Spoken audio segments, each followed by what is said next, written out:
ரிஷபராசிக்காரங்களுக்கு பிப்ரவரி 7ஆம் தேதி முதல் பிப்ரவரி 15 வரையிலான ராசி பலன்.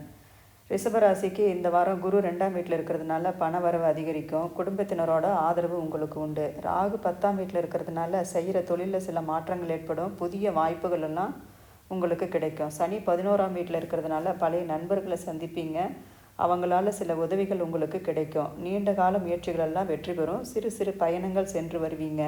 பிப்ரவரி 12ஆம் தேதி உங்களுக்கு சந்திராஷ்டமம் இருக்கிறதுனால பிப்ரவரி 12லேருந்து 15 வரைக்கும் சந்திராஷ்டமம் இருக்குது. அதனால் வார்த்தைகளில் சிறு கவனங்கள் தேவை. புதிய முதலீடுகள் ஏதாவது செய்கிற மாதிரி இருந்ததுன்னா அதையெல்லாம் தவிர்த்துடுங்க.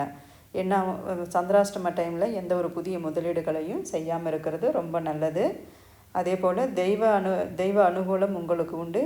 அந்த சந்திராஷ்டம காலத்தில் விநாயகரை வழிபட்டு வந்தீங்கன்னா உங்களுக்கு பிரச்சனைகள் எதுவும் இருக்காது. பணவரவு கண்டிப்பாக உண்டு. சந்திராஷ்டம நாளில் உங்களுக்கு பணவரவு உண்டு.